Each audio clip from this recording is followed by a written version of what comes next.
Mr. Wittman for 5 minutes.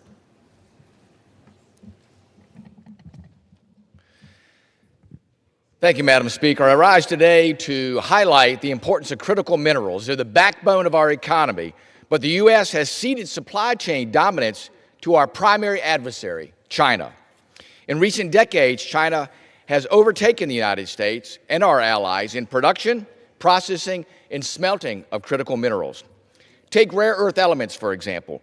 Rare earths, a type of critical mineral, are crucial inputs into various consumer technologies, including smartphones, laptops, batteries, and cars. China controls 70% of rare earth mining, 90% of rare earth separation and processing, and 93% of rare earth magnet production. They exercise their monopoly in two ways. First, by dumping their product onto global markets to deliberately undercut U.S. producers. And second, by threatening to cut off our access to their exports, as they just did in October of 2025.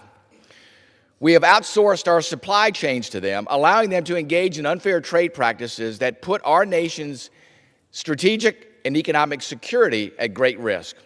The Trump administration has long recognized the threat China poses to our critical mineral supply chains and has taken bold actions that I applaud. Additionally, I've introduced several pieces of legislation that will help counter China's threat. In January, I introduced the Secure Minerals Act, which is aimed at supporting domestic critical mineral supply chains. The Secure Minerals Act would establish a strategic resilience reserve that would be tasked with stabilizing critical mineral prices and supporting domestic production and extraction supply chains. The Strategic Resilience Reserve established under this bill would send a signal to the private sector that the United States government is ready to take action, ultimately aggregating demand, stabilizing mineral prices, and reshoring critical advanced manufacturing. But we cannot counter China's chokehold on the global marketplace alone. If we're to break their monopoly, we have to coordinate with our allies. I've also introduced the Finding Ore Act, which would enable the administration to work in coordination with their allies to map critical mineral reserves around the globe. The time is now to act to save our future. Our economic and national security depend on it. Madam Speaker, recently the House Natural Resources Committee voted favorably to report H.R. 4294, the Mitigation Action and Waterman Support Act, better known as the MAWS Act.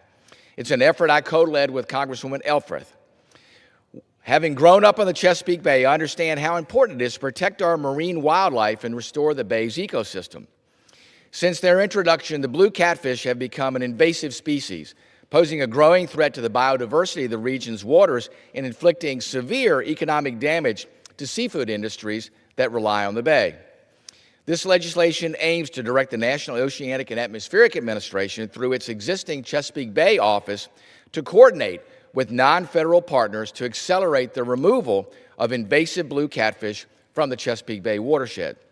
This effort will incentivize the harvest and sale of blue catfish while providing valuable data for future efforts to combat invasive species in our waterways. I'd be remiss if I didn't thank Representative Elfreth for her work on this effort, and as well as her staff, Allie. I'd also like to thank the House Natural Resources staff, Richie, Kirby, Doug, Jackson, and Hannah on the majority, and Rachel on the minority staff.